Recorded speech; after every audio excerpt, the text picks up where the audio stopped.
Então tá, gente, boa noite, sejam muito bem-vindos, bem-vindas. É um prazer muito grande ter vocês todos aqui. Eu sou a Samantha Munhoz, nutricionista. Tudo bem, boa noite, eu sou a Thaís, fonoaudióloga, dupla. Isso aí. E daí, então, para quem não conhece do nosso trabalho juntas, a gente atua na Revitalis, uma clínica aqui em Lajeado, e a gente, além de ter os atendimentos, então, só de nutri, só de fono, a gente tem um diferencial bem grande, assim, que é o atendimento interdisciplinar, que é o atendimento que no mesmo momento a gente recebe o paciente na nossa sala e consegue ter o olhar, né, das duas, fazer a intervenção naquele mesmo momento. A gente reconhece algumas pessoas, né, eu algumas, certo, Thaís e outras, mas a gente gostaria que vocês se apresentassem, assim, só falando de onde vocês são, né, porque nem todo mundo é aqui de Lajeado, né, então a gente tem essa honra de recebê-los de outras cidades também. E a criança, qual a idade da criança, né, porque deve ser uma criança principal, claro, talvez pode ter mais filhos ou mais sobrinhos ou alunos envolvidos, mas qual a idade dessa criança. Então, se não se importarem, podem começar a se apresentar. Então, eu sou a Denise, o Rodrigo, meu esposo, comigo junto. Nós somos de Estrela, somos pais da Juju, de 6 anos, com diagnóstico de TEA desde os 2, e recentemente iniciou os atendimentos em complementação. Obrigada, então tá, que legal. E vocês têm mais um filho também, né? Sim. Mas que daí não é exatamente o foco, mas que vai acabar refletindo também, né? Também, de 10 anos. A Deus de 10 e a Juju de 6. Isso aí, legal. Vocês? Eu sou a Bianca, eu sou aqui de Lajeado e tenho 7 anos. Legal. Tá. Essa é a tua indicação? Olha só, então tá. Até se quiserem comentar, digamos, né, veio porque já é paciente, é prof de paciente. Ai, olha só, vai usar para todos os alunos, na verdade, né? Vai ser bem legal. Então tá. Boa noite, meu nome é Suzana, sou de Lajeado. Minha filha tem 11 anos, mas eu vim mais pela escola mesmo, pela creche. Ai, que legal. Qual creche? Faço criança. Então tá. É a do João? Não, é algum paciente nosso? Isso? Então tá. Que legal. Coisa boa. Então tá, você? Eu sou a Andréia, sou prof, sou de Estrela, sou supervisora da inclusão. Olha só. Legal. Que coisa boa. Então tá. Eu sou a Viviane, conhecida pelas duas. Tenho uma pequena de 2 anos e 8 meses. A Thaís cuida da Maia desde a Thaís. E a Samanta desde que a Maia saiu do hospital. Não, e olha só que a Vivi, né, vindo, porque foi através da Maia que a gente começou a trabalhar juntas. A gente resolveu, na verdade. Precisou. Porque eu tô na Revitalis, né, já faz 5 anos e pouco, desde o início de 2018, e 2021 foi quando a Thaís foi trabalhar lá em função de que a gente começou a conversar muito sobre o caso da Maia. Ela veio e faz parte do corpo clínico lá. Olha só. Estamos todas numa vida com a Maia. Isso. A introdução alimentar da Maia, estamos todas trabalhando juntas.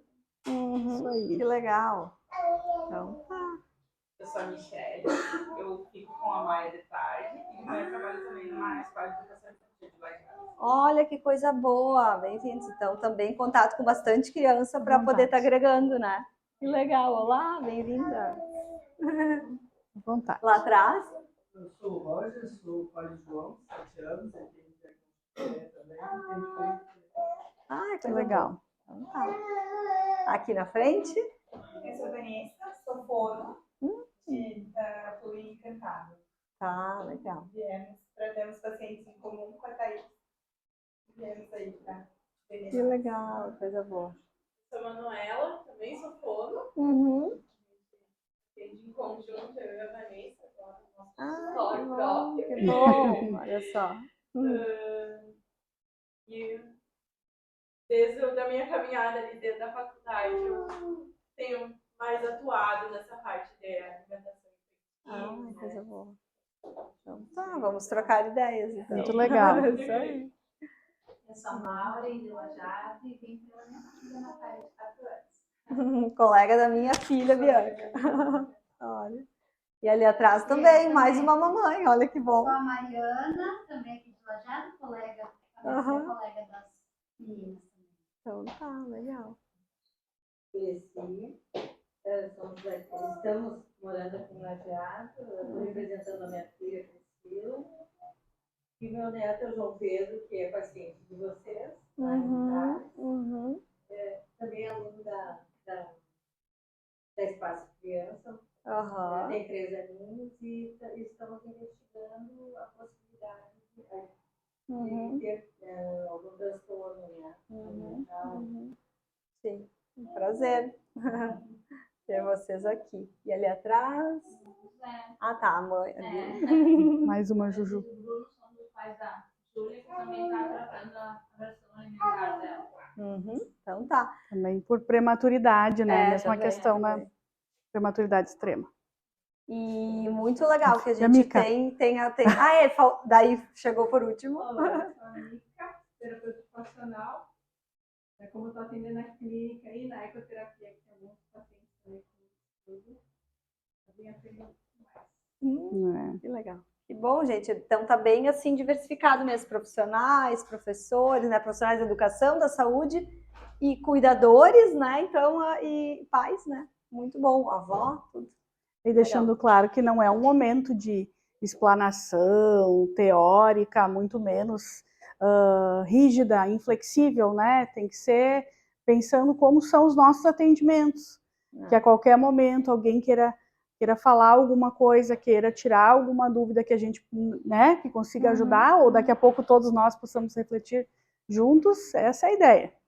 E então, assim, claro que tudo é embasado nos estudos, nos artigos, tudo, mas a gente trouxe, então, de uma forma mais simplificada, simples, né, para vocês estarem entendendo. Esse horário também, né, vim com muita teoria, não ia ser tão prático. Então, vamos lá, né, a gente trouxe algumas fotos, assim, são de books, né, não isso aqui é Doriana, né, gente, é bem diferente de como a gente está acostumado no nosso dia a dia. Quando a gente brinca, assim, que são as nossas filhas, né, a Bianca, filha da Sá, a Helena, minha filha, todos nós passamos por uma introdução alimentar na família, e sendo profissional, muitas vezes a cobrança pessoal é maior ainda, né? Mas nunca esquecer. E a gente acabou, porque não é todos então, que nos conhecem pessoalmente, assim, de realmente saberem que a gente tem a parte prática em casa também acontecendo, né, como mães, então. E essa foto já está praticamente desatualizada, porque a criança cresce tão rápido, né? Que já faz mais de um ano a foto, elas já cresceram bastante de lá para cá. A Bianca está com 4, a Helena vai fazer 8 já. Vai fazer 8, tem 7. Isso aí. Então, isso aí. Em uma época, assim, que dava até pra gente se arrumar bastante. Agora tá mais corrido. Mas, a Sá quiser se apresentar.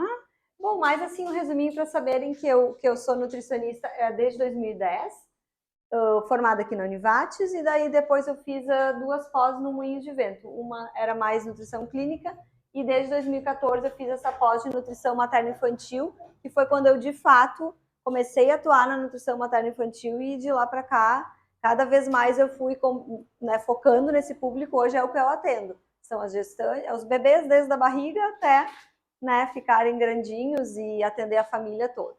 Eu digo a família toda porque a gente, quando trabalha com criança, a gente trabalha com família, né? Não existe, né, isolar. Então, eu trabalho com a nutrição da família.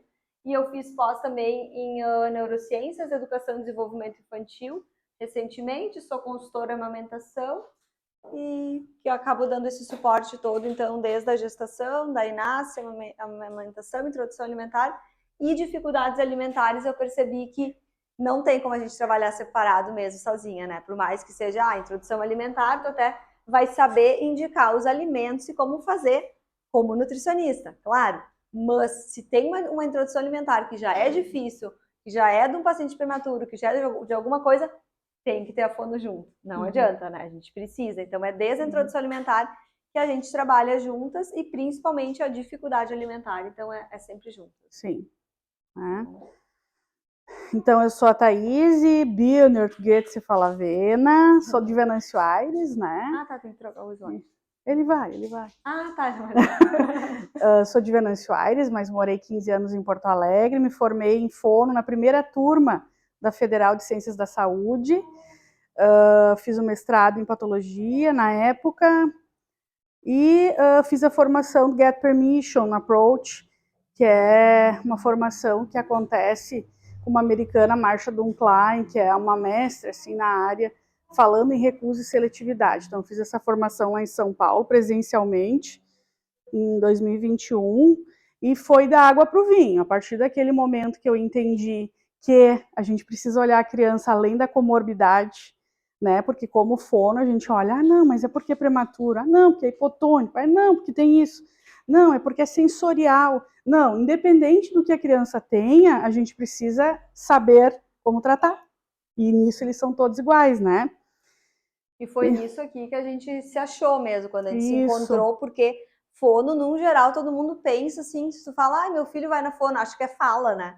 Ou Sim. audição, né? Ninguém tem, assim, a população ainda não sabe que a fono trabalha com isso, né? Exato. Então, quando eu comecei a conversar com a Deise, ela disse que tinha feito essa formação, eu falei, meu Deus. E é uma coisa que hoje em dia tá tão rara, né?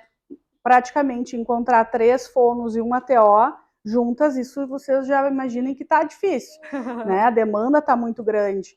Então, cada vez mais, a gente tem muitas áreas de atuação dentro da fonoaudiologia. Tem a área da audição, tem a área de processamento, tem a linguagem como um todo, tem voz, tem a parte vestibular, tem toda a questão de disfagia, que também me especializei bastante. Tem educação, e eu posso falar mais ainda, que não seria o caso.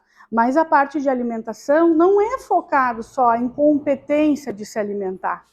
Ah, eu não consigo me alimentar porque não tenho força, eu vou trabalhar a mastigação. Não, não é, né?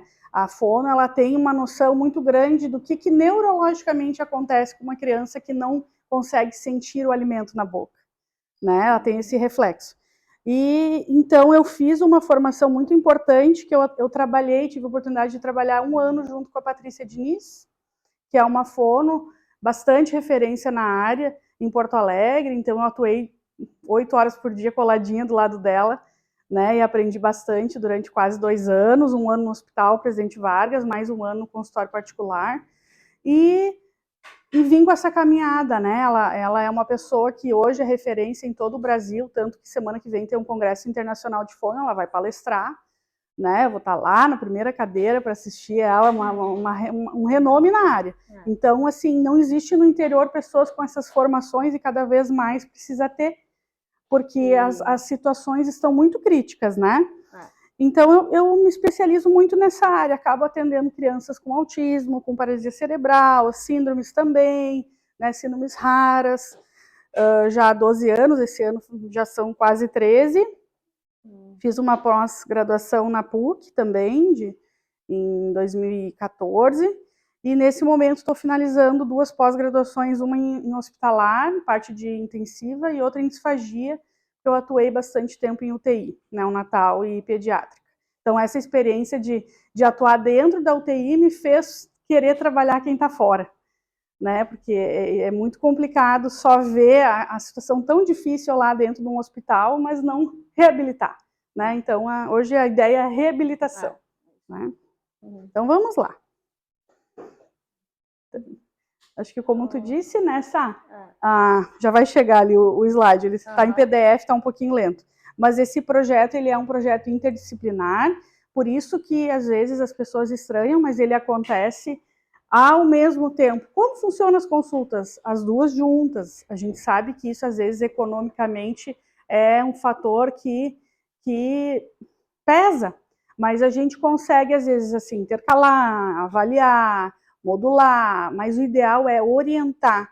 Se tu tem uma família orientada, se a criança vai na escola, a coisa está acontecendo bem lá, né? Se toda a estrutura familiar não tem nenhum sabotador, né? Por isso que é importante a gente quer trazer esses movimentos, porque sempre tem alguém que vai lá enfiar a colher na boca da criança. Né? E por isso que a gente tanto fez esse convite, né? Uma pena que, ainda mais por ser presencial, fica mais difícil, assim, mas, né, de ter um grande número de pessoas, porque A gente convidou e insistiu, assim, para cada paciente, porque geralmente é mais a mãe que está presente, né? Que leva na consulta, que conversa, mas, né, olha que legal, então o pai a gente não conhecia, né? Pessoalmente, veio. Isso aí de virem, né, traz a avó, traz a babá, traz quem está envolvido, as profs, então, né, a escola, meu Deus, a importância, porque não é somente um cuidador que é responsável pela alimentação, são muitas pessoas, né? E o quanto que as mães têm que ter, então, aquela sensibilidade de, às vezes, conseguir de alguma forma falar para quem ela se sente desconfortável com a situação que está lá insistindo e fazendo, né? Porque, poxa, a criança está em tratamento, está fazendo tudo, né? E daí vem lá a cunhada, sei lá, vamos supor, né? Vem lá a tia, sei lá quem, e pega e faz a coisa desandar, né? Então, a gente, como mãe, tem que realmente se botar na posição e dizer, olha, não é bem assim, eu não sei o que, né? Tentar explicar para dizer, não, deixa, não precisa ficar falando dessa forma ou insistindo, porque ela está em tratamento, né? A criança tá bem assistida, então isso é importante, né? Agora sim, né? E acho que esse é o principal, porque talvez tenha algumas mães que estejam aqui até com essa dúvida principal, né? E aí, meu filho tem alguma questão importante ou é uma fase que vai passar, né? Então nós vamos falar sobre isso agora. Questão da introdução alimentar, né? Acho que a Sá pode falar muito bem sobre isso. E por isso que são profissões, a fono e a nutrição, não existe como trabalhar sem, porque como um fonoaudiólogo vai trabalhar o alimento e não vai pensar se essa criança está em risco de desnutrição?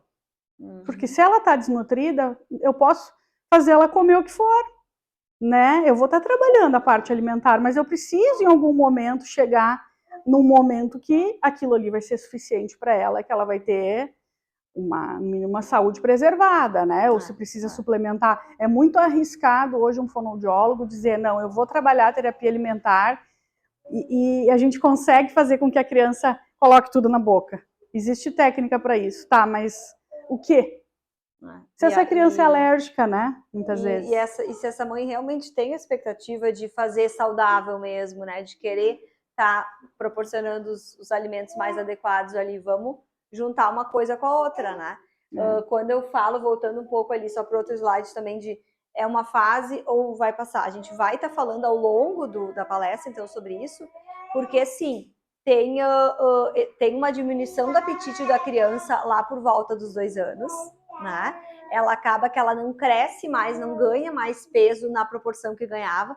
Pensando, o bebezinho nasce lá em torno de 3 quilos, fecha um ano quase triplicando o peso. Então, pensam tudo que demanda de calorias consumidas de energia, porque a criança, né, então, praticamente dos 3 vai aos 9, 10 quilos ou mais, né? Então, no segundo ano de vida, do 1 aos 2, já quase não ganha peso, né, proporcionalmente, e dos 2 adiante, às vezes a criança se mantém no mesmo peso, só muda gramas ao longo do ano, né? Então, assim, não precisa mais comer tanto. Então, os pais ficam naquilo depois dos 2 aninhos. Não tá mais comendo, né? Tá, mas só um pouquinho. Ela tá crescendo muito menos do que ela cresceu ali nos 2 primeiros anos de vida, né? Então, depois dos 2, às vezes eles querem comer menos. E é normal isso, num geral o que acontece. Passa isso, só que nesse momento a gente tem que ter, eu não sei se tem algum pai e mãe ou vocês pensando nas crianças de 2 anos que conhecem, que estão conseguindo imaginar agora a situação, porque o que acontece? Nesse momento, se a criança quis comer menos, não é para insistir para ela comer mais, né? Não é vamos limpar o prato, vamos dar uma insistida. E também se ela quis comer, além de quantidade, às vezes ela não quer mais comer a variedade que comia, né? Então tem isso que é o que preocupa muito. Mas agora não quer mais a cenoura, não quer o tomate, não quer tal fruta, não quer tal coisa. Então nós temos que pensar que nesse momento a gente tem que continuar fazendo oferta, tá? Então só assim para tentar acolher todos os casos aqui, né? Talvez seja poucos casos que vieram em função disso, dessa fase dos 2 anos, mas daí não é uma patologia, não é algo que tá realmente, é só fazer ajustes. Claro que é bom procurar profissionais nessa fase para a mãe se sentir segura, né? Não. Então tá, quer saber? Eu vou continuar oferecendo a cenoura porque uma hora volta a comer. A minha experiência, então, eu e a Thaís temos filhas que né, que não tem dificuldades alimentares, e a gente passou por isso, a gente viu que depois que eles crescem, é diferente aos 6 meses até 1 ano, o ritmo, né, de aceitação. Claro que depois elas têm suas preferências, elas vão um dia tá afim de comer o brócolis, outro dia não, né, mas a gente continua ofertando, continua dando o exemplo, né, isso sempre falo, alimentação, então, da criança, ela é baseada na da família. A criança não quer comer uma comida separada, só ela, né? A família vai ter que dar o exemplo. Ah, agora meu filho com 1 ano e pouco, 2, não quer mais comer fruta, mas a família não come. Então só ele, né? A frutinha só para ele. Vamos tentar comer em família e dar o exemplo. Mas, daí nós vamos entrar e falar que não é bem assim. Não basta a família comer tudo exemplarmente que a criança vai comer. Não é. Até porque temos casos assim. Se a criança tem a dificuldade alimentar, ela não vai. O pai e a mãe podem comer tudo perfeito, podem dar o maior exemplo. Então, é aqui que a gente quer acalmar o coração dos dois lados, tá? Assim, que existe a criança que passa por uma fase, não sei o quê, que às vezes a família tem que dar, assim, um up de vamos rever os nossos hábitos, né? Como pai e mãe, para dar um exemplo, e a coisa vai melhorando. E tem as crianças, muitas, com dificuldade alimentar, que é o que a gente quer focar hoje aqui, né? Mas daí vocês vão vendo qual é a situação de cada criança. Principalmente profs daí, então, né? Que abrange um grupo grande. O primeiro caso, se a gente tipos. faz um sanduíche bonitinho, com carinho, enfeitar o pratinho, a criança vai. Ela só quer não é? Ela não tem algo que faz com que ela não consiga comer. Ou tem um pratinho novo, já estimula, já vai. O outro caso, não. Vocês podem fazer o que for e não vai acontecer, né? E agora falando dos sabotadores ali, fazer o que for, porque existe 2 tipos de comportamento que os pais têm quando a criança tá comendo num ritmo legal, digamos, um bebezinho que tá comendo bem, parou de comer bem. 1 ano, 1 ano e meio, 2, parou de comer. O que se começa a fazer? Ou tu começa a querer punir a criança e dizer, não, né, se tu não comer, tu vai ficar sem tal coisa, né? Ou começa a querer dar recompensa também. Então, são 2 coisas que a gente não deve fazer, né? Porque aquilo ali dá uma solução no curto prazo. Então tá, se tu comer, tu vai ganhar tal brinquedo, tu vai ganhar tal doce, ou tu vai, né? Ou a história de limpar o pratinho, que comer bem, nós escolhemos o nome de comer bem, porque o comer bem, perguntar para cada pessoa, cada um vai dizer o que é comer bem para si. Para alguns é limpar pratinho. Para a maioria acaba sendo, né? Comer uma quantidade boa, mas não é bem assim. E a questão do uso de telas agora entrando também como sendo o maior perigo de todos, né? Porque muitas vezes se introduz a tela, o celular, a TV, achando que vai solucionar. Agora a criança vai comer bem. Então, aqui é o comer bem, que é o limpar o prato. Até no início funciona, dá uma diferença ali. Não tá comendo nada, dá o celular, começa a comer. Mas isso dura por pouco tempo. A criança não tá conectada, né? Na verdade, quando ela começa a se dar conta, ela começa a recusar, às vezes até mais. Ia falando agora ali da introdução alimentar, o que a gente mais prioriza, e eu e a Thaís juntas, a gente faz as oficinas de apresentação alimentar para os bebezinhos na fase de introdução alimentar. Amanhã de manhã vamos ter a última do ano, né? Já que eu tô, então, aqui com o Pietro já quase, né? Amanhã eu faço 36 semanas. Então, amanhã vai ser a última do ano, mas com certeza a gente continua depois. A gente tem tido um público, assim, bem interessado realmente nessas oficinas. Por quê? Porque daí a gente coloca os bebês sentados nas cadeirinhas apropriadas de alimentação, oferece durante esse atendimento, essa oficina, a manipulação, né? A gente mostra o corte, mostra cada coisa que tem que ser. É um buffet. Isso aí. Um buffetzão. E a gente fala que o nome apresentação alimentar é por quê? É porque é assim que todo mundo deveria pensar na introdução alimentar. Porque quando se pensa em introdução alimentar, na verdade, tu fica pensando, o que eu posso dar, o que eu não posso, né? E às vezes, se tu olha, ou às vezes a mãe quer só um cardápio. Vou até olhar o cardápio da escola. É perfeito o cardápio. Tem fruta, tem legumes, tem carninha, é ótimo o cardápio. Tá, mas aí como é que é ofertado? Isso faz toda a diferença, gente.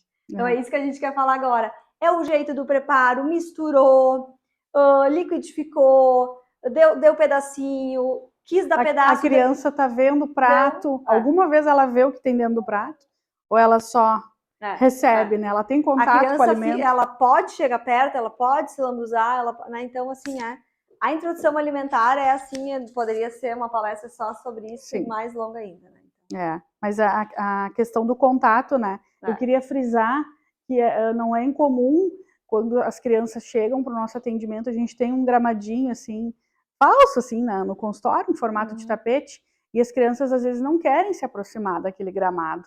Já é proposital, porque a gente já avalia na chegada, né? Tem coisas que são específicas que já nos encurta tempo para pensar se aquele perfil que a criança está demonstrando ali vai precisar, às vezes, de uma intervenção secundária, né, de ajuda de demais especialistas. Está aqui a Mica, que sabe que é terapeuta ocupacional também, que muitas vezes nem nós poderíamos ter mais pessoas envolvidas, né, porque que se faz necessário, né. E muito menos pensar que o que a criança não leva a mão, não sente nos pés, não vai levar a boca. E essa frase aqui no final aqui é bem importante também, ó.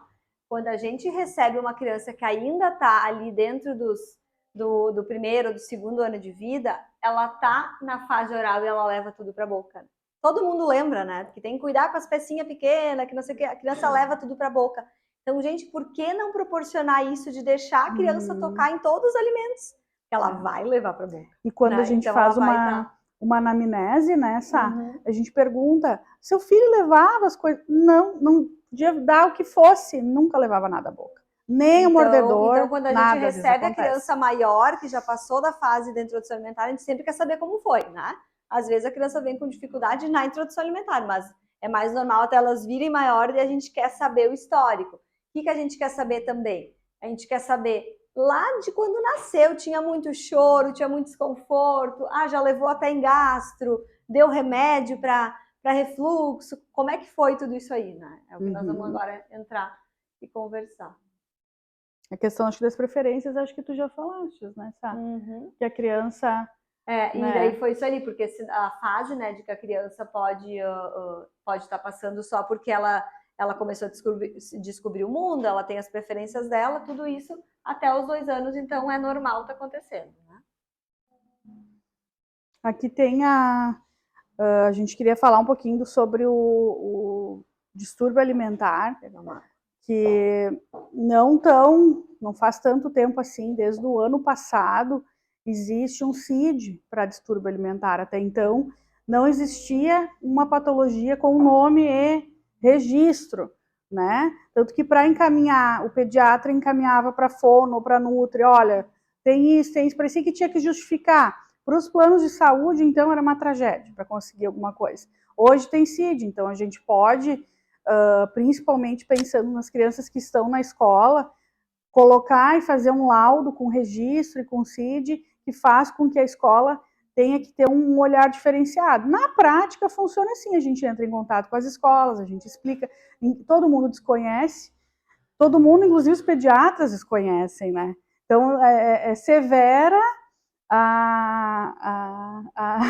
né, a situação que a gente vive, porque até hoje em dia, se leva uma criança que é seletiva e que tem razões para ser e para desenvolver daqui a pouco uma recusa alimentar ou uma aversão alimentar, poderia ter sido tratado desde cedo. E se lá no seu screening o pediatra tivesse realmente avaliado, tanto que foi a defesa do doutorado da Patrícia Diniz, que é a fono referência que eu falei para vocês, ela criou uma escala pediátrica para descobrir se a criança tem ou não uma tendência a ter recusa ou seletividade. Eu participei, minha filha participou da pesquisa, ela precisava de uma criança que tivesse introdução alimentar. Na época, a minha filha estava em introdução alimentar, então ela participou 6 meses da pesquisa, né? Então ela participava de vídeos e era assistida, né, durante, e era o grupo controle, como se fosse. Então, assim, hoje a gente consegue saber uma criança de 6 a 1 ano se tem uma tendência e já poderia ser encaminhada para uma orientação, né? Porque o problema é que muitas vezes as crianças chegam depois que a coisa, se as mães já tentaram de tudo, que eu falei, né? Às vezes já partiram quase que por uma violência de autoritarismo e de tu vai enfiar goela abaixo, ou já prometeu tudo que é coisa também, né? Que nem eu falo dos dois lá, às vezes tenta compensar com coisas positivas ou punir, tentou de tudo, a mãe tá desesperada, ela não sabe mais o que fazer, e daí quando ela começa a nos relatar o histórico desde o nascimento, de tudo que aconteceu, a gente começa a entender o que aconteceu de fato, né? Então, muitas vezes, é sim uma causa orgânica, tá?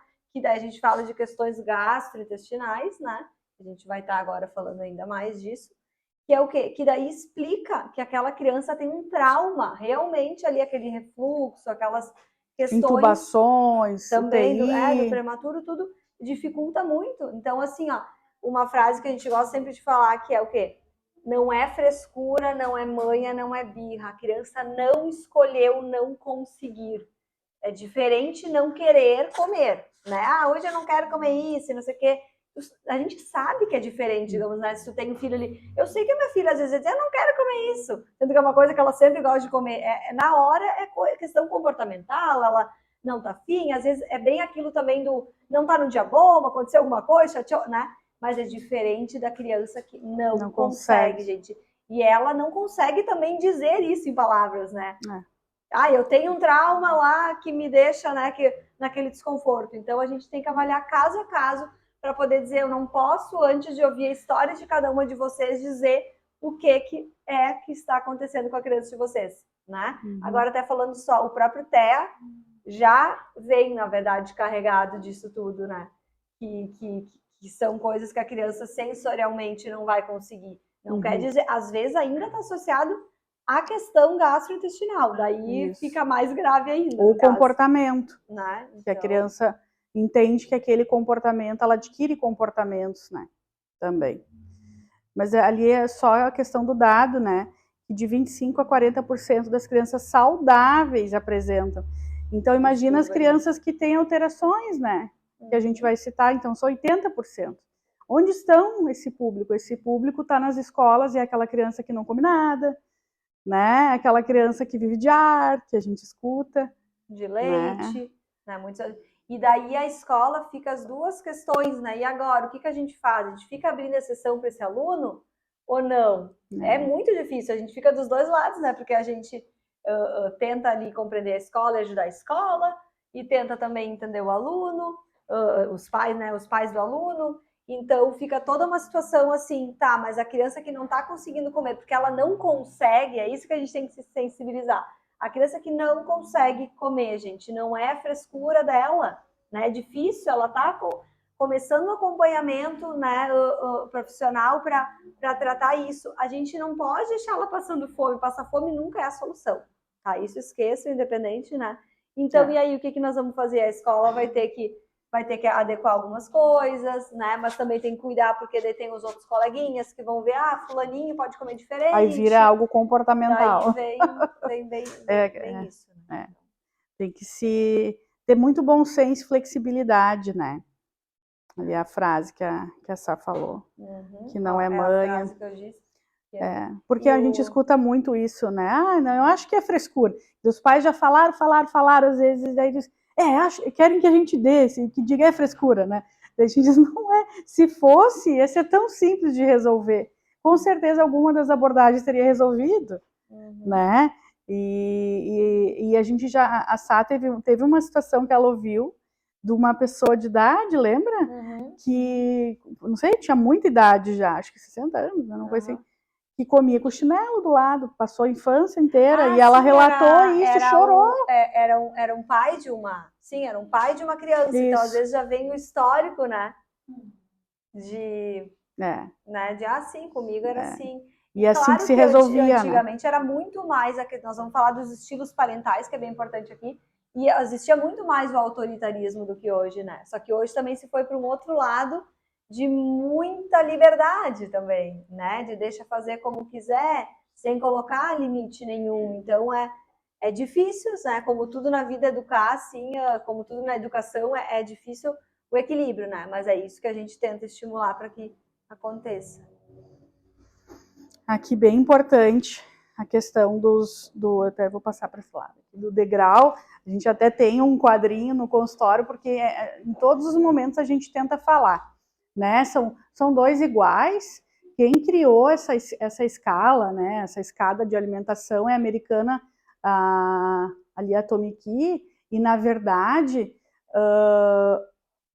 ela é uma terapeuta ocupacional que tem 70 anos, né? Eu tive o prazer de assistir uma palestra dela uma vez num congresso, e ela fala muito de que a partir do momento que tu visualiza isso, é possível entender muita coisa, né?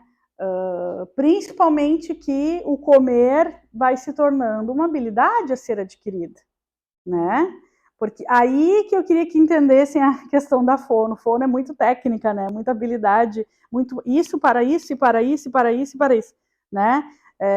Existem até protocolos de alimentação hoje em dia. Então, tu tá no protocolo 1, tu tá no 2, nada daquilo funciona. Porque eu mesmo já tentei na prática e tenho colegas que tentam. Não existe um protocolo hoje que seja validado, que tu diga esse aqui, né? Tanto que todo mundo que está fazendo, as colegas, né? Nós estamos nos aperfeiçoando com base no modelo americano. Nosso modelo, todos os livros que a gente tem, toda a formação que a gente faz é americana. É americana por quê? Porque lá eles estão há simplesmente 50 anos na nossa frente. No quesito respeito lá, os pacientes que têm, não estou falando recusa alimentar, seletividade, mas que têm disfagia, que são crianças que não podem às vezes tomar líquido, que têm que usar líquido espessado, que precisam ter uma dieta especializada, eles têm, todo supermercado tem uma ala especial, ó, isso aqui é para essa criança, vai ter o danoninho para ela, vai ter o todinho para ela, vai ter tudo para ela.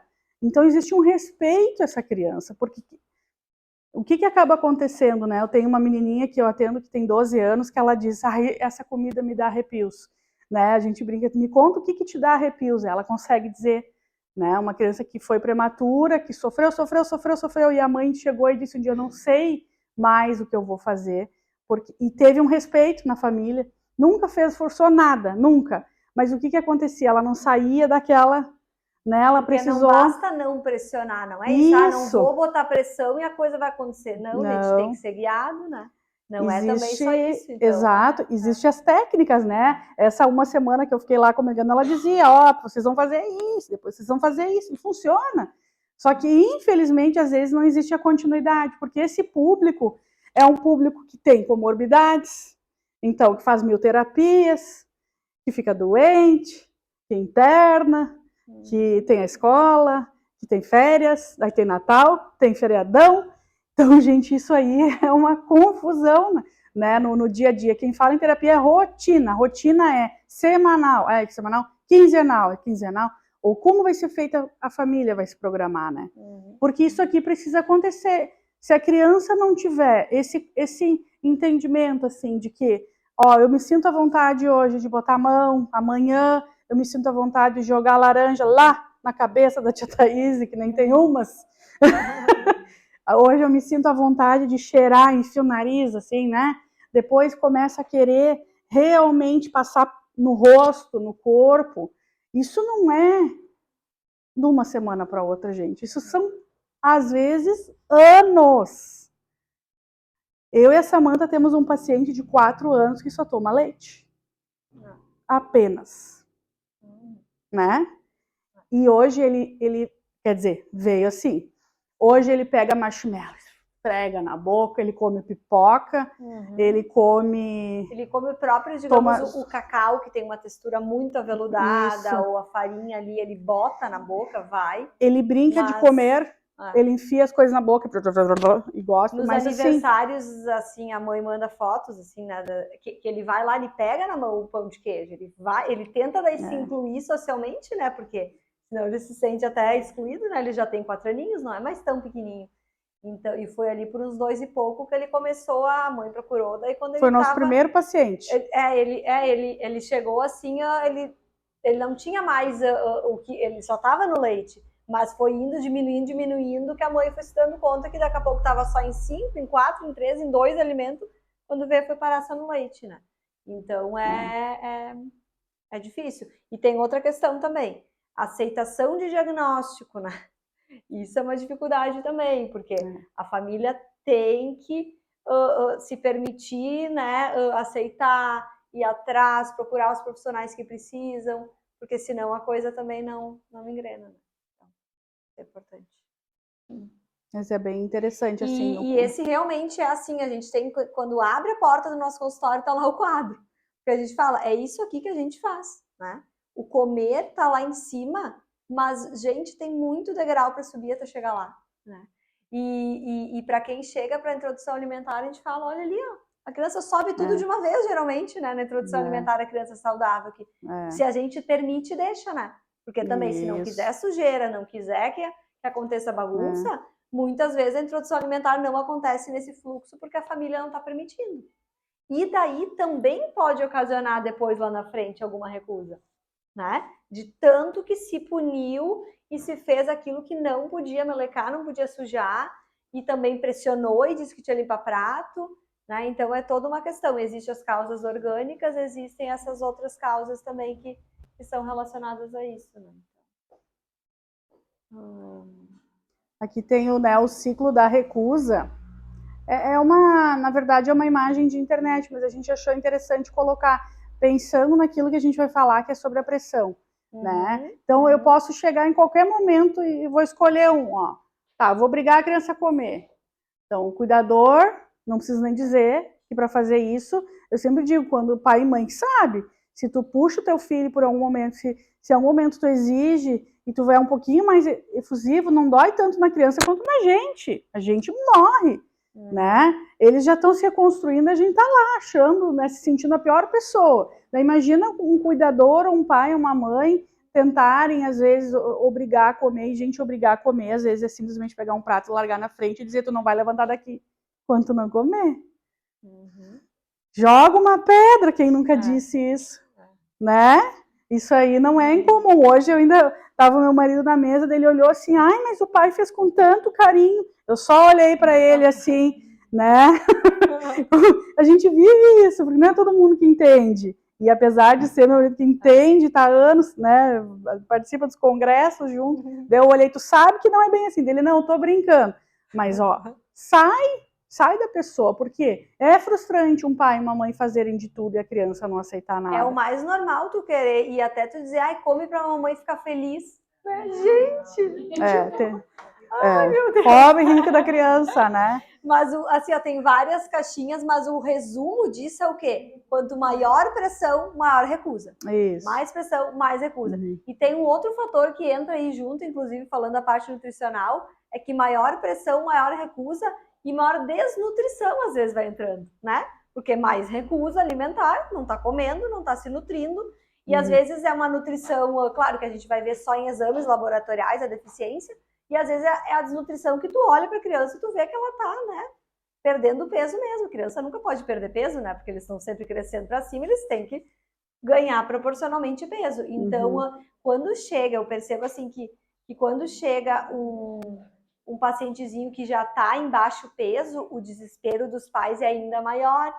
E a pressão pro profissional solucionar também fica, porque tipo assim, tu tá correndo atrás do tempo, meu filho daqui a pouco vai ter que passar uma sonda porque não se alimenta e não vai mais ficar de pé, né? Então fica aquela coisa, né? Nós vamos ter que solucionar porque eu tive um caso, estamos correndo atrás do tempo, né? Então eu tive um caso de uma criança de 6 anos que pediu pra mãe, então passa uma sonda, não quero mais, não aguento mais. 5 anos. Porto Alegre. Foi bem marcante, a criança passou 1 ano de sonda para conseguir voltar. Não, ela dizia, eu não aguento mais, para de me pressionar, né? Aqui tem um exemplo só para para também descontrair um pouco, né? Para a gente começar a falar, chega a dar uma tristeza muitas vezes, né? Vamos pensar assim, que a gente mesmo não tem às vezes preferência em comprar fruta em um determinado local. Eu, pelo menos, gente, eu não gosto de comprar coisas em alguns locais. Eu olho pro lugar assim, não sei, parece que não é limpinho. Por mais que tu vai limpar em casa, parece esquisito. Ou a fruta não é bonita, a gente come pelo olhar, né? Pela toda aquela situação. A criança, às vezes, olha o que a indústria faz. Vai ter Doritos no Brasil, na China, no Japão, no Canadá. Vai ser todos iguais? Vai ter a bolachinha Maria, vai ter no Brasil inteiro? Né? E vai ser igual em todos os lugares, a mesma crocância, o sabor, mesmo teor de drogas pesadas. Então, a fruta, olha como ela vai sofrer variações. Né? E é legal, às vezes, cortar e dizer para eles, como é que tá essa fruta? Eu já uso muito essa abordagem. Passa na língua. Azedo, né? Tá azedo, tá azedo. Então, o que a gente pode fazer para melhorar, né? Pode associar uma outra fruta junto, né? Não açúcar, tá? A Nutri tá junto.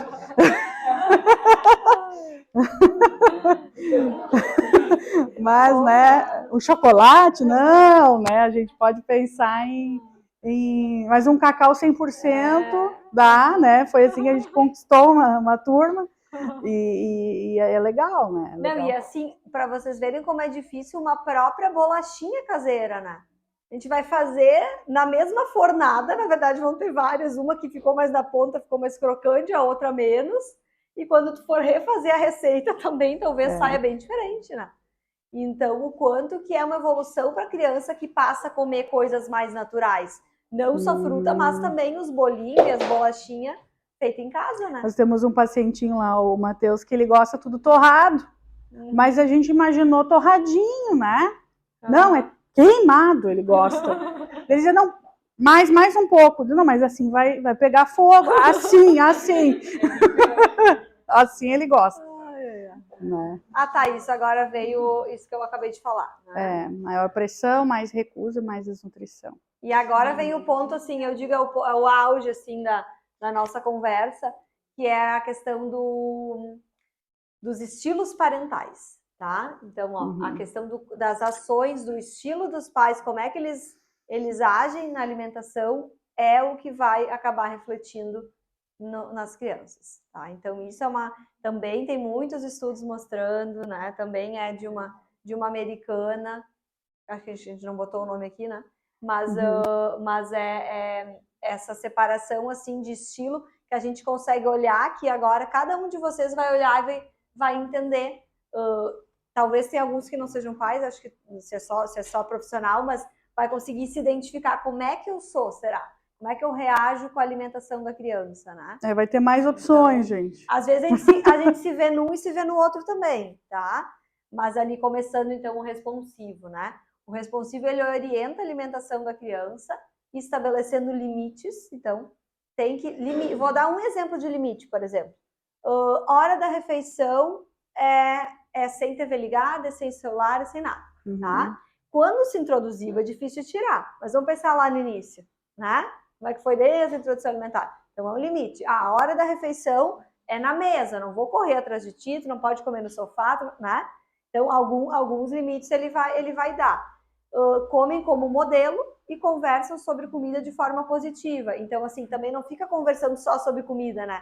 Senta na mesa, vai conversar sobre outros assuntos, vai compartilhar daquele momento que é agradável em família e não vai ficar só focando na comida. Né? Pensando que comer bem é comer com prazer. Isso. Né? Isso aí. Esse é o primeiro. E vai responder os sinais de fome da criança. Então, respeitando isso ali, demonstrou que quer continuar comendo, vai permitir servir de novo, né? Não quer mais comer, vai permitir deixar a comida no prato. Esse seria o ideal, na verdade, né? Por isso que tem a terapia alimentar responsiva, né? Seria desse fundamento. Isso aí. O controlador, então, ele tenta controlar a alimentação da criança desde tudo, desde a qualidade, quantidade, tudo ele quer que seja do jeito que ele espera, né?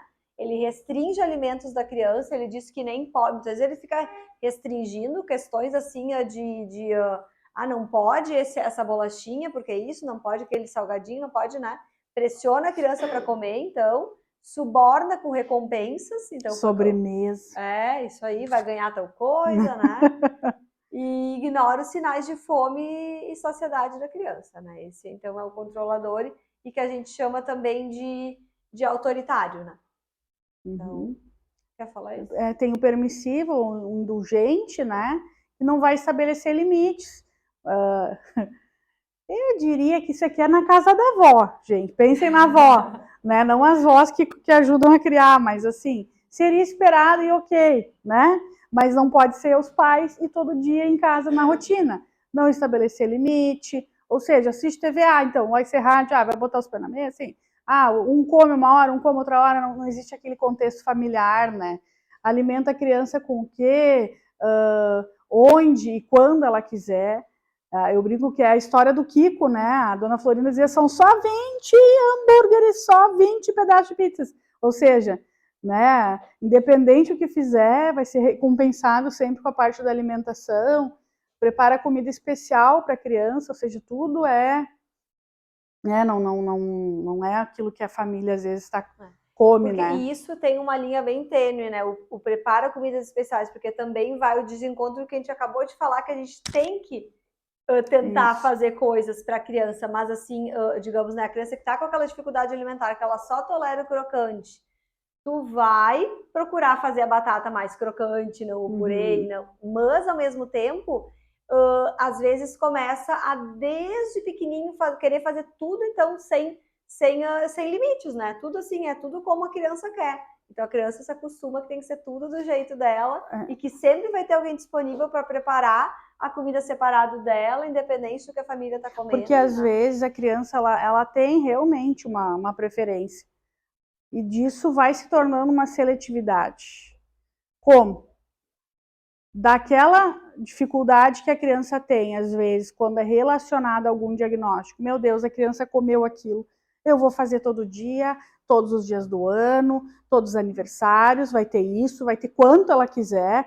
Eu brinco que tem uma paciente minha que ela diz assim, que é uma criança que, enfim, ela tem gastrostomia, não come pela boca, não é maior, outra menina, que ela disse, se quisesse 20 picolés por refeição eu daria, qual o problema? Né? Pensando que aí a gente não está falando daquela criança que tem uma questão especial, que realmente se comesse aquilo ali, nem aquilo ali ela come, não é isso. A gente fala principalmente lá do início, porque imaginem que pra gente a gente precisa pegar uma vassourinha e varrer, tá, mas o que é comportamento, o que é orgânico, o que é da criança, o que é da família, porque às vezes ela diz, não, isso aí não come, aí a gente prepara, a criança lá, pá, come. Mas como? Nunca comeu! E a gente ri. Na casa lá na Revitalis, né, tem bolachinha, chazinho, aí a criança vem, todos vêm, às vezes correndo, não come outras coisas, mas aí quer comer a bolachinha. E vem com o pacote inteiro e comem. Mas em casa não come, é a mesma bolacha. Qual é a motivação que a criança está tendo em casa para comer a bolacha? Porque nós não vai ter a pressão. Ela se sente ali feliz, motivada, ela tá bem, ela quer, então a gente fica feliz, né? A gente se sente bem também quando ela aceita. A gente faz milhares de coisas. Teve um paciente que a família toda semana pedia pizza. A mesma pizza, o mesmo sabor. Anos! Toda a família comia. A mãe não podia nem ver mais, né? E o gurizinho ferrenho lá. Tanto que ele ligava para pedir, já sabiam que era ele, né? O horário já estava lá. E aí um dia a gente fez uma pizza, né? Mas assim, de qualquer jeito, a massinha ele fez. E a gente falou, fica aquela imagem, né? Não é aquela coisa igual, faz uma pizza que fica uma massinha toda, né? Mais no seu formato diferente, tudo. Né? Mas aí não, uma ficou torradinha, uma ficou, né, de um jeito, ficou de outro. Ele olhava, mas não é, né? Mas não é. Cheirava, ele olhava. Aí ele começou a fazer em casa. E aí ele começou a comer variados, porque ele começou a fazer. Ele viu o que foi o fazer, ele se interessou, né? E um ingrediente, mas gente, aquilo virou uma tormenta, era uma tormenta para mim, porque imagina a mãe dizer para a criança seletiva com recusa alimentar que não podia pedir aquela pizza. Era a única coisa que a criança gostava, de verdade, que comia com prazer. Tu não vai tirar isso da criança jamais, e aí tu vai reforçando. Só que mesmo, por onde tu começa a terapia? Tu começa por aquilo que a criança não gosta, pela banana, ou tu começa pelo aquilo que ela mais gosta? Tu vai variar, se é a pizza vai ser 300, já pediu da outra, já pediu da tela, já pediu para todas as teleentregas de Lajeado a mesma pizza. Vai variar dentro da possibilidade, depois tu vai indo.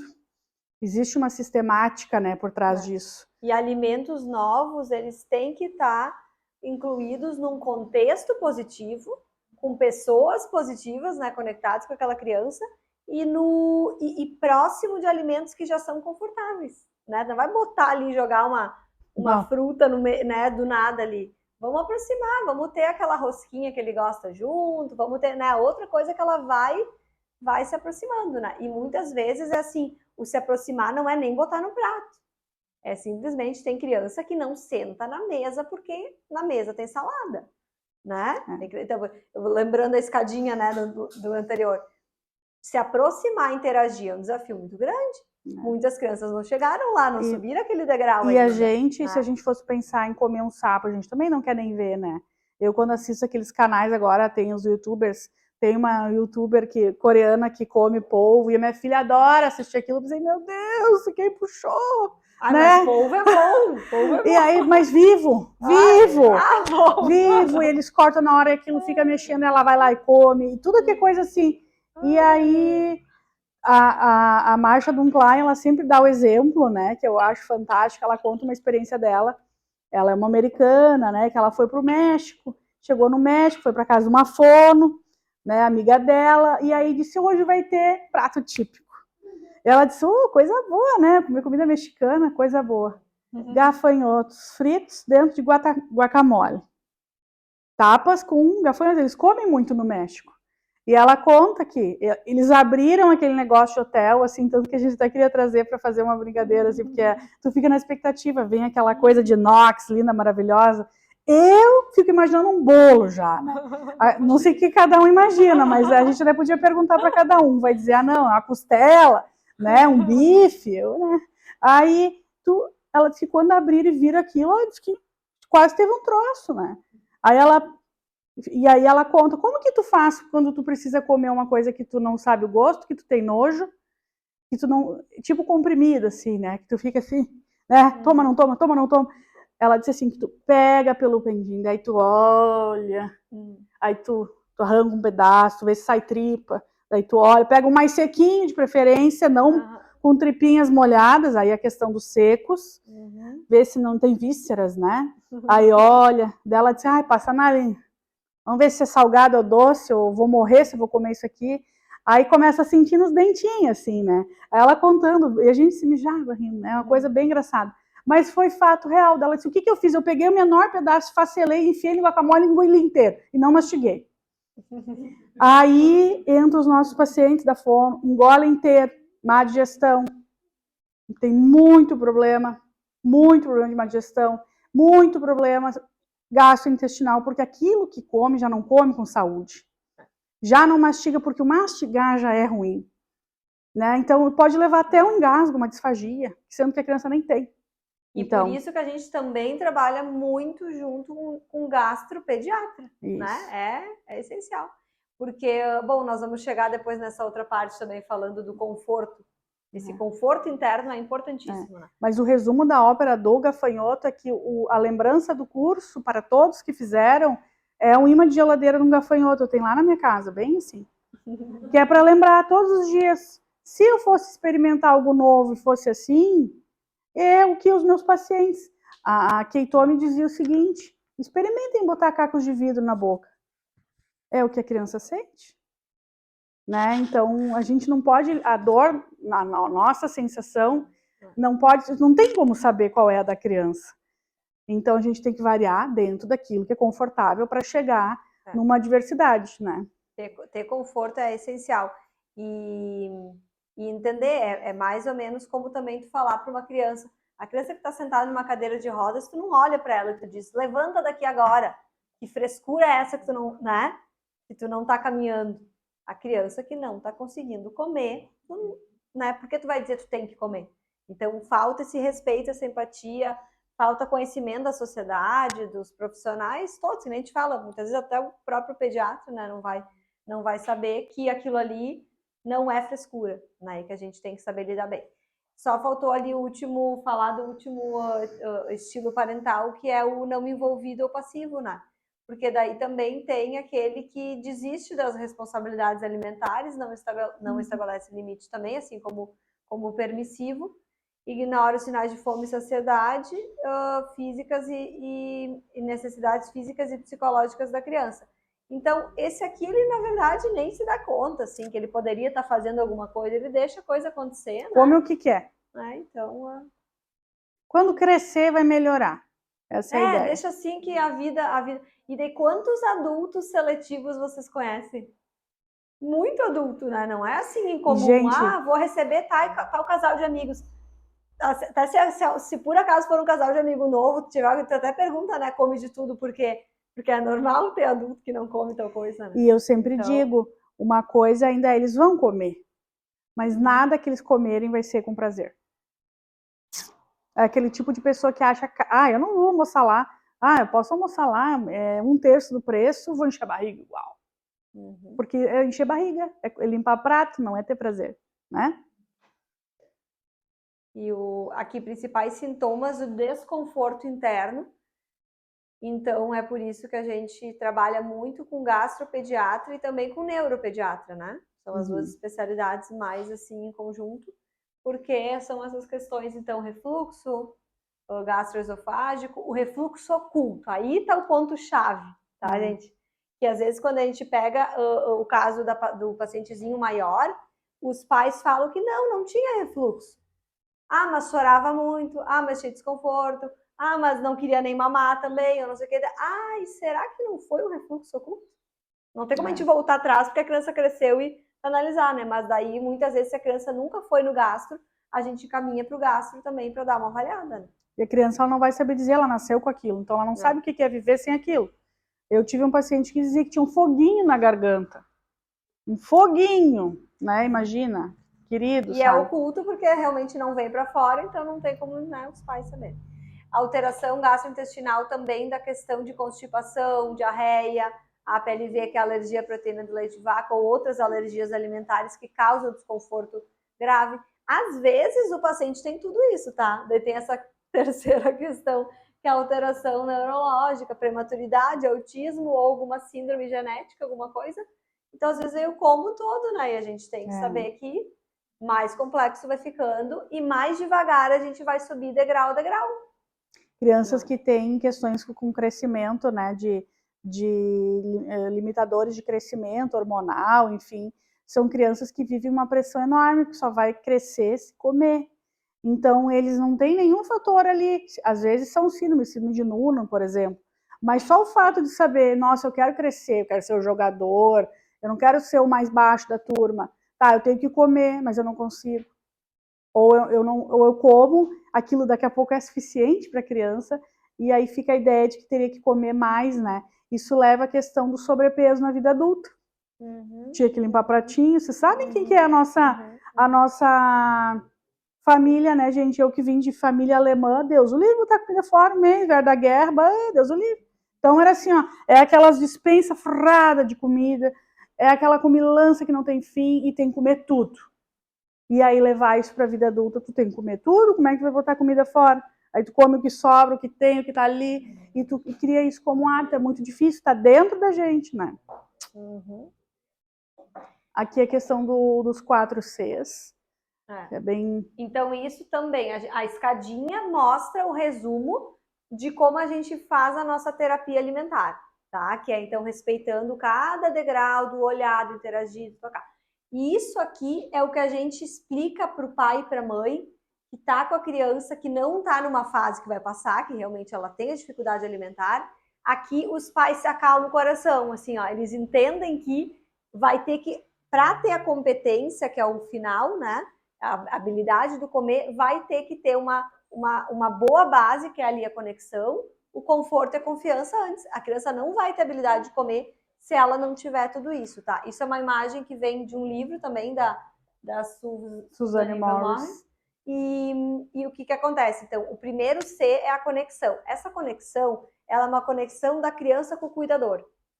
Então, não existe pensar em começar a tratar a dificuldade alimentar sem a criança estar com uma conexão boa com o adulto na hora daquela refeição. Um adulto que vai estar respeitando ela, que vai estar fazendo um ambiente tranquilo, sem a pressão, né?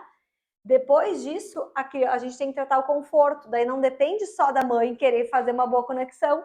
A boa conexão não soluciona tudo. A gente tem que ir atrás do conforto. Conforto interno, que foi o que a gente falou. Vamos tratar aquele refluxo, vamos tratar, né, todas as alterações que podem ter, porque a criança tem que se sentir confortável. E o conforto externo é o que a gente fala na introdução alimentar sobre coisinhas básicas, como, por exemplo, não usar uma colher gigante ou muito profunda, né? O bebezinho tem essa boquinha e bota ali um colherão ou uma colher profunda. Seria como se fosse o adulto comer de concha, né? Até é bom, né? Não dá. E outra coisa, o adulto nunca senta numa banqueta alta sem apoio para os pés. Toda banqueta tem.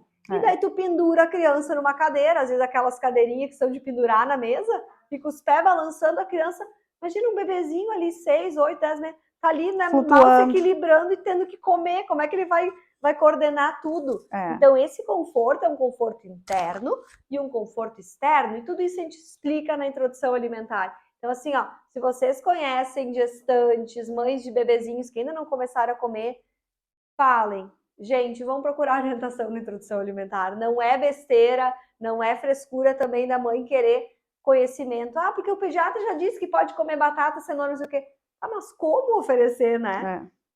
Tem que ter profissional indicando como fazer essa introdução alimentar. Senão tudo isso vai se agravando. Ah, não dá bola para o desconforto externo, para o interno. Isso que a gente fala, a questão dos avós da sopinha, né? Sem contar, sem falar isso, né? Vamos cuidar das avós aqui, mas a avó sabe. De fazer a sopinha esmagada até os 15 anos, né? Aí a criança não vai conhecer o que é o sólido, não vai entender o que é ter que mastigar, né? Então, às vezes, apesar de estar tudo bem, a criança não evolui porque está muito confortável para ela naquela maneira, né? E a confiança, o que é essa confiança, na verdade? É a confiança no adulto, que assim, eu tive uma boa base, uma conexão boa ali, ela confia no adulto, mas principalmente a confiança nela, porque ela já tem uma boa conexão com quem está alimentando e ela tem o conforto. Então, se ela tem o conforto, ela confia que dá, né? Eu vou encarar assim, não vou sentir desconforto, tá tudo certo, por quê? Porque eu tratei, às vezes precisou ir no gastro e tomar medicamento mesmo, né? Ou a criança então, faz as experiências de botar na boca, no início ela vai fazer um gag, vai fazer, e a gente vai dizer, não, tá tudo bem, não vai engasgar. Tá tudo bem. A mãe, no primeiro momento, meu Deus, já pega a criança, já sacode e já vira do avesso. De saber, o profissional vai trazer essa segurança para a mãe dizer, olha, tá tudo bem. Aquele pedaço ali não tem, ó, como é que é a traqueia, eu sempre explico. Não vai fazer isso, mas isso é um reflexo, né? Não é o que é o engasgo de verdade, o que é risco e o que não é, né? Isso na introdução a gente fala, é importante e justamente assim, tem que ter um olhar que pode ter risco mesmo, né? Conforme tu vai dar o pedaço para aquela criança, tem que ser num corte adequado, numa consistência adequada. Então, assim, a mãe que tem o conhecimento, ela se sente segura. Ela não vai se esperar se a criança começa, né, a fazer o movimento de botar para fora. E outra coisa também, a gente falou a criança que, agora só entrando falando de engasgue, mas lembrei da questão da criança que parece que vai vomitar, né, que tem a ânsia também. Né? Tu vai forçar um pouquinho, aquilo ali não é frescura, não é frescura que ela parece que vai vomitar. Aquilo é desespero, né? É porque realmente ela não tem nada disso, ela não tem a conexão, ela não tem conforto, ela não tem confiança, então ela não vai ter competência para comer aquele alimento. E ela vai dar aquela ânsia de vômito e todo mundo vai achar até que é frescura dela. Ai, mas como assim querer vomitar, né? Só de ver um alimento. Ela não se sente preparada para estar comendo, tá? Então a gente tem que lembrar disso sempre. Algumas imagens, né? Pensando a bagunça que nós temos aspirador, né? Quem conhece já sabe que a gente tem. Eu lavei ontem de mangueira o cadeirão. Aproveitei que estava chuviscando, levei, passei a mangueira, porque nessa hora não importa a sujeira, a gente tem que transformar aquele momento, e isso realmente não é o que importa pra gente, né? Ali a questão de usar recursos, as frutinhas, isso aqui tem cheirinho, tem textura, né? A gente tem alguns chuchuzinhos ali, no dia do aniversário, com o seu dinossauro. Né, que nós estávamos falando ou não? Né? Já cresceu. Isso são as oficinas de introdução ali, crianças que, enfim, né? Talvez vão olhar e vão dizer, nossa, mas é um pedaço gigante, como vai ser isso? Por isso que é feito junto, né? Porque a mãe fica ali, agora vai engasgar, né? Olhem só que legal. Aqui a gente usa o ambiente externo da clínica. Durante os atendimentos, muita gente vai lá atrás e usa o jardim. Ali a Bianca, minha filha, e a Helena, da Thaís. E também a gente faz algumas oficinas temáticas, às vezes, que é lá no jardim mesmo, que a entrada nem é pela clínica ali na frente, que acontece às vezes em sábados, né? Daí é uma turminha com vários, eles botam os aventais e vão, né, botar a mão na massa em grupo. Essa atividade também é muito legal, porque mesmo as crianças que não têm dificuldade alimentar, então, elas vêm porque elas gostam de cozinhar, elas querem aprender receita, elas querem, né? E aquilo ali, os degrauzinhos que a gente falou da escada, é o quê? como é que é a forma? Para a criança que é pequenininha, ela vai estar interagindo, ela vai estar ajudando a descascar tudo. Mas para a criança que é maior, ela vai subir os degraus cozinhando de verdade, né? Preparando mesmo. Tu vai convidar para fazer as receitas. Então é por isso que a gente faz durante o atendimento e muitas vezes a turminha, né, de oficina culinária mesmo, tá? Até falando disso, isso é uma coisa que a gente tem feito juntas, mas que eu já comecei lá em 2014, quando eu comecei minha pós, 2015, então são muitos anos de experiência nisso, porque daí eu vi que para a gente aproximar as crianças dos alimentos de uma forma agradável, o melhor é convidar para a receita, né? Porque, mas tu convida já dizendo que não tem obrigação nenhuma de comer ou de provar. É para ter um momento legal, é a experiência que é válida, né? E ali a gente, ó, né, faz carinha no Halloween, ali é uma geleia de morangos, uma calda, né? Bem boa. Maravilhosa. É a forma de variar, a única fruta que a criança come, né? Comia. Então, mas a geleia pastoso não gostava muito, mas ali foi fácil de encarar, né? Olha as turminhas. As pipocas, então, ali do São João e a pipoca, que é o alimento mais bem aceito universalmente. E quando a criança que oferta não é a pressão. Quando uma criança, nenhuma criança, podem observar, dificilmente uma criança pressiona a outra de forma efusiva. Não, ela é mais gentil. Então, o próprio amiguinho que conhece, às vezes, ali, é a criança que vai fazer, a gente diz, ó, uns fazem o serviço, outros desserviço. Mas a criança não faz desserviço. Né? Ela sempre está ali ajudando, né? Contribuindo. Olha que legal a questão, né, dos pés que a gente falou. Às vezes começa pelos pés. Semana Farroupilha estava aí. O toque, né? Vocês viram ali, eu só toco a pontinha dos meus dedos, né? A questão da aceitação, ó, uma come mole, gosta do ovo, do bolo quando está em preparo. Come puro, depois que está pronto não quer. Outra criança, esse aqui fez isso aqui, não come, não, mas quis decorar para mandar para o pai e para a mãe, mas olha que coisa linda. Né? Outra que come só em formato de farofinha no seu aniversário, então vai ter o bolo de farofinha, né? Não vai ser diferente. Aqui, eu digo, né, bolachinha de arroz, mas comia com prazer, né? Nem a gente come. A farofa, agora falando, ela é meio universal também na questão dos seletivos, né? E isso é uma coisa que eu gosto de falar, assim, que tem um toque nutricional ali, que a gente pode dar uma enriquecida nela, botar uns flocos mais nutritivos no meio, né? Porque a farofa, na verdade, o que é? Geralmente é só a farinha de mandioca que é torrada ali, né? E a indústria, se tu compra temperada, bota temperos artificiais. Mas a gente pode ir na frigideira, botar ali, né? Torrar ela e botar os flocos da quinoa, os flocos do amaranto, os flocos de aveia, castanhas trituradas. Tá bem bom. Né? Fazer uma farofa nutritiva ali que realmente bota linhaça, bota chia, bota o que quiser ali dentro, né? E daí a criança, querendo ou não, passa a comer esses alimentos, né? Essa é a nossa sala, então, para quem não conhece, olha ali o ano passado, gente, é incrível pensar que isso aí acho que foi tipo março, abril de 2022, ainda tinha pandemia. Eu acho que foi 2022 essas oficinas, porque a gente usou máscara 2020, 2021, mas ainda na área da saúde a gente usou em 2022, né? Então...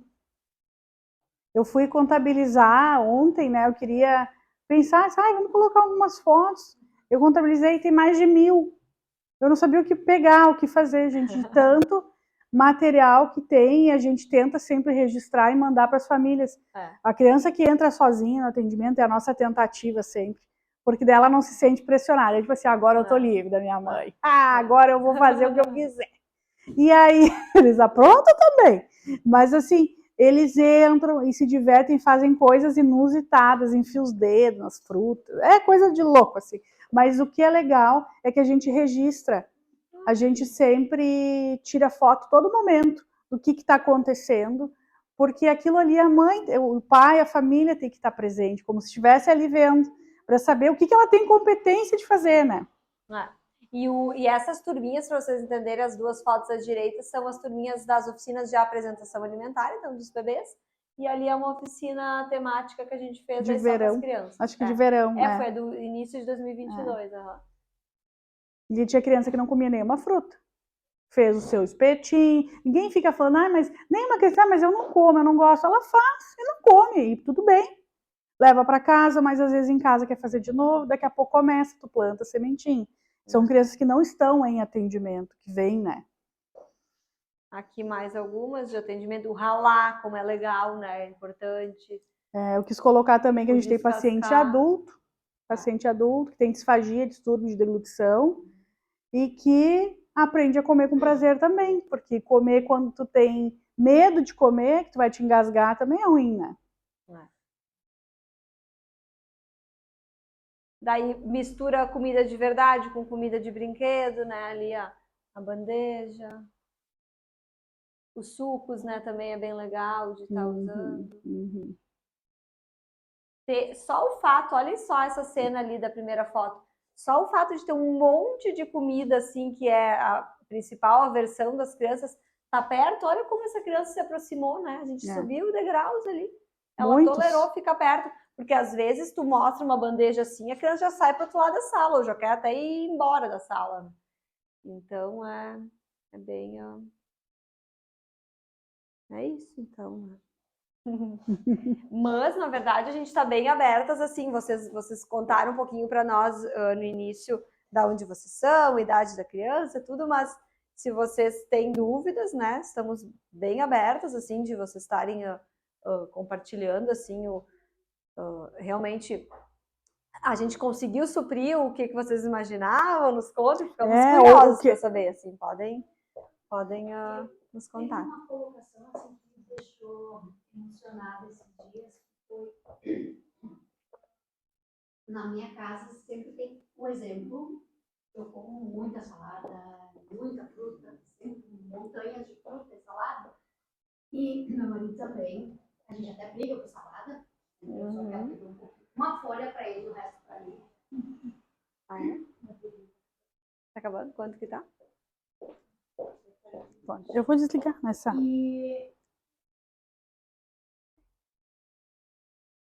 Pode continuar. E a minha filha